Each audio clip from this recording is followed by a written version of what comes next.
Muito boa tarde. No livro de Êxodo, capítulo 13, nós vemos lá as leis acerca da lepra e quem fazia esse diagnóstico quando uma pessoa estava declarado leproso era a função do sacerdote. Se o sacerdote não pudesse, o filho do sacerdote fazia essa função. Então vemos aí os sacerdotes do Antigo Testamento desempenhando um papel de um infectologista, fazendo a função de um clínico geral. Eles faziam a função de desempenhavam muito bem esse papel. E observe que os sintomas eram inchaço, mancha na pele. Então ele analisava por 7 dias, depois mais 7, depois mais 7. Ele fazia uns 3 procedimentos para conferir esse de fato era lepra. Quando fosse declarado de fato leproso, o capítulo 13, versículo 45 do livro de Levítico, nos diz assim: quem ficar leproso apresentando quaisquer desses sintomas, usará roupas rasgadas, ainda descabelado, andará descabelado, cobrirá a parte inferior do rosto e gritará: impuro, impuro. Enquanto tiver a doença, estará impuro. Viverá separado fora do acampamento. Então, que fosse constatado ao final da terceira etapa de 7 dias, ele tinha que viver fora do acampamento, tinha que viver em isolamento, tá? E ainda tinha que gritar: impuro, impuro, impuro. Esse episódio nós vemos em Lucas capítulo 17, versículo 13, quando vai falar dos 10 leprosos. Eles não aproximaram de Jesus. Eles mantiveram o isolamento e de longe, conforme a lei de Moisés ordenasse, eles gritaram: impuro, impuro. Por quê? Porque ninguém podia se aproximar deles. E eles também não podiam se aproximar de ninguém. Tanto é que no caso de Jesus lá, eles não se aproximaram, eles gritaram de longe: impuro, impuro. Por quê? Sabia que eles eram leprosos, mas Jesus os curou. Muito bem. Então, observe a situação de uma pessoa com essa doença que tinha que ficar isolado,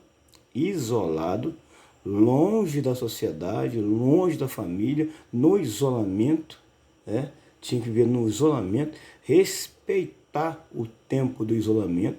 Eles não podiam ter contato com ninguém. Não podia ter contato com ninguém. E o capítulo 14, após constatar que eles estavam curados, tinha que ser feito todo um processo de purificação, tá? Processo de purificação. O sacerdote tinha que comprovar se de fato ele estava mesmo curado. É por isso que Jesus, quando curou os 10 leprosos, falou que não é para dizer para ninguém, mas mostrar ao sacerdote. Por quê? Após a pessoa ser curada, o sacerdote, sim, examinava a pessoa, fazia um sacrifício pela vida da pessoa para poder reintegrar de novo a pessoa à sociedade, ao convívio social, ao convívio familiar novamente. Não podia, não. Então o sacerdote fazia esse sacrifício, tá? Com sangue de uma ave pura, e aspergia 7 vezes sobre o ex-leproso. O aspergia 7 vezes sobre o ex-leproso. 7 vezes. E ele ficava purificado e era declarado limpo. Depois ele pegava aquela ave que participou daquele evento ali da purificação e soltava aquela ave ali em campo aberto. E aquele que estava sendo purificado lavava suas roupas, rasgava todos os seus pelos e se banhava com água, assim estava puro. Depois disso poderia entrar no acampamento, mas ficará fora da sua tenda por 7 dias. Ele podia voltar ao acampamento e ainda ficava fora da tenda por 7 dias. Ele voltava ao convívio, mas na tenda ele não podia, ele ficava mais 7 dias ainda até passar todo aquele período. Ele tinha que se também banhar em água, né? Ao 7º dia, ele raspava todos os seus pelos, o cabelo, da barba, raspava tudo, sobrancelha, restante do espelho, lavava suas vestes, banhava o corpo com água e então ficava limpo. No 8º dia, ele pegava os cordeiros sem defeito, uma cordeira de um ano sem defeito, juntamente com 3 jarros de melhor farinha, amassada com óleo, e fazia todo esse processo. O sacerdote fez a purificação, apresentava ao Senhor a entrada dentro do holocausto, tanto aquele que estiver purificado, como as suas ofertas. Então o sacerdote pegará um dos cordeiros e o sacrificará como oferta pela culpa. Olha só, o processo todo que passava até o final ele ser reintegrado. Então vemos aí a função do sacerdote exercendo a sua função lá atrás, no período de Levítico, com brilhantismo, fazendo um papel de um especialista de hoje.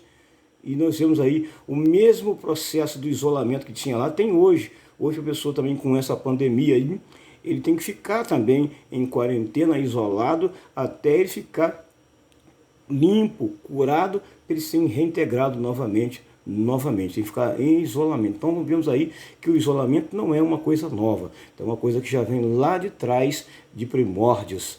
Mas nessa tarde que o Senhor possa abençoar a sua vida, que você possa compreender que tudo tem um processo na vida de Deus, na vida do ser humano. Tudo tem um processo na vida do ser humano.